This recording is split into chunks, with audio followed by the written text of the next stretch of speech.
Test ஆட்டங்கள் உலக அளவில் பல வருஷமாக விளையாடப்பட்டுக்கிட்டு வந்தாலும் ஃபர்ஸ்ட் கிளாஸ் கேரியர் டெஸ்ட் ஆட்டமாக இருக்கட்டும், சர்வதேச டெஸ்ட் ஆட்டமாக இருக்கட்டும், இதுவரைக்கும் எந்த ஒரு நாடுமே 1000 ரன் டெஸ்ட் வரலாற்றில் தொட்டதே கிடையாது.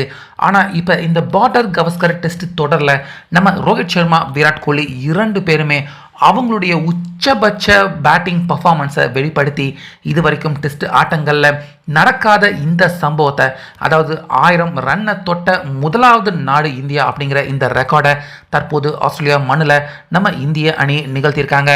அந்த வகையில் ஃபர்ஸ்ட் டெஸ்ட் மேட்ச் ஆட்டம் அபார வெற்றி, அதுக்கப்புறமா பிரைம் மினிஸ்டர் பிளேயிங் 11 அந்த வார்ம் அப் மேட்ச்லையும் அபார வெற்றியை தொடர்ந்து அடிலேட்டில் விளையாட போகிற day and night test match ஆட்டத்துக்காக நம்ம இந்திய பிளேயர்கள் எல்லாருமே ப்ரிப்பேர் ஆகிக்கிட்டு இருக்காங்க. ஸோ இதுக்கு முன்னாடி அடிலேட்டில் போய் இறங்கின நம்ம இந்திய பிளேயர்கள் ஆஸ்திரேலியா ஏ பிரிவு பிளேயர்களுக்கு எதிராக நம்ம இந்திய அணியின் முக்கியமான சில பிளேயர்கள் கூட வார்ம் அப் மேட்ச், அதாவது 3 நாட்கள் மட்டுமே நடக்கிற வார்ம் அப் மேட்ச்சில் விளையாண்டுக்கிட்டு வராங்க.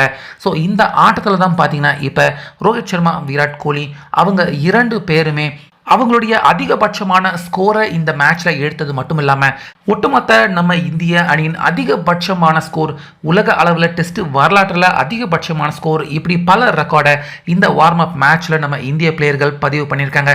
அந்த வகையில் ஜெய்ஸ்வால் கூட ரோஹித் சர்மா ஓப்பனராக வரல, KL ராகுல் 2 பேரும் தான் வந்தாங்க. இவங்க 2 பேருமே நல்ல ஃப்ளாட் பிச் பேட்டிங் பிச்சாக இருக்குது. 2 பேருமே நல்ல ஸ்டார்ட் கொடுத்தாங்க. SSC ஜெய்ஸ்வால் செஞ்சுரி கம்ப்ளீட் பண்ணார், KL ராகுல் 78ல் அவுட் ஆனார். அடுத்து 3வதா கில், 4வதா ரோஹித் சர்மா வந்தார். ஸோ ரோஹித் சர்மா கொஞ்சம் ஸ்லோவாக விளையாண்டாலும் கில் அபாரமாக விளையாண்டு அவருடைய பங்குக்கு அவரும் ஒரு செஞ்சுரியை போட்டார். ஸோ அந்த அளவுக்கு அற்புதமான பேட்டிங் பிச்சாக அடிலைட் பிச் இருந்திருக்கு. ஸோ கில் 143 ரன்களில் அவுட் ஆக, அதுக்கு அப்புறமாக தான் விராட் கோலி, ரோஹித் சர்மா 2 பேருமே பார்ட்னர்ஷிப் போட்டாங்க. அப்போ ஏற்கனவே நம்ம இந்திய அணியின் ஸ்கோர் சுமார் பார்த்தீங்கன்னா 400 நெருங்கிக்கிட்டு இருந்துச்சு. அந்த நேரத்தில் விராட் கோலி சர்சர்னு அவருடைய 100, அதுக்கப்புறமா 100 கன்வெர்ட் பண்ண மெதுவாக விளையாண்டுக்கிட்டு இருந்த ரோஹித் சர்மா அவரும் விராட் கோலி பின்னாடியே வேகமாக இந்திய அணியின் ஸ்கோரை உயர்த்தினார், அவருடைய ஸ்கோரையும் உயர்த்திக்கிட்டு இருந்தார். இப்படி இருக்க முதல் நாள் முடிகிறப்ப இந்திய அணியின் ஸ்கோர் சுமார் 758 இருந்திருக்கு. 3 விக்கெட் மட்டுமே விழுந்திருந்தது. விராட் கோலி 100, ரோஹித் சர்மா அவரும் 100 நெருங்கிக்கிட்டு இருந்தார். இப்படி இருக்க இன்னைக்கு காலையில் மீண்டும் பேட்டிங் துவங்கின விராட் கோலி அவர் 300 கம்ப்ளீட் பண்ண, பின்னாடியே ரோஹித் சர்மா அவரும் 300 கம்ப்ளீட் பண்ணார். ஸோ இதனால் நம்ம இந்தியன் ஸ்கோர் பார்த்தீங்கன்னா 900ஐயும் தாண்டி முதல் முறையாக 1000 ரன்களை நெருங்கி போய்கிட்டு இருக்க.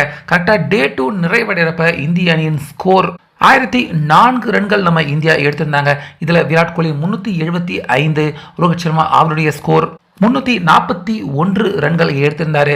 இந்திய அணியின் டோட்டல் ஸ்கோர் 1004 ரன் எடுத்து 3 விக்கெட்டை மட்டுமே இழந்திருந்தாங்க. இப்படி இருக்க இன்னும் ஒரே ஒரு நாள் மட்டும்தான் இருக்குது ஆஸ்திரேலியா ஏ அணி அவங்க பேட்டிங் பண்ண. அப்படிங்கிறதால இன்னைக்கு டே 2 நிறைவடைறப்ப 1004 ரன்கள் எடுத்து 3 விக்கெட்டோட நம்ம இந்தியா டிக்ளேர் பண்ணியிருக்காங்க.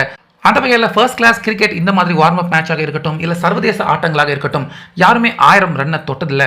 அந்த சம்பவத்தை இன்னைக்கு கோலி, ரோஹித் சர்மா 2 பேருமே 100 அடித்து இந்த பிரம்மாண்ட சாதனையை நிகழ்த்தியிருக்காங்க.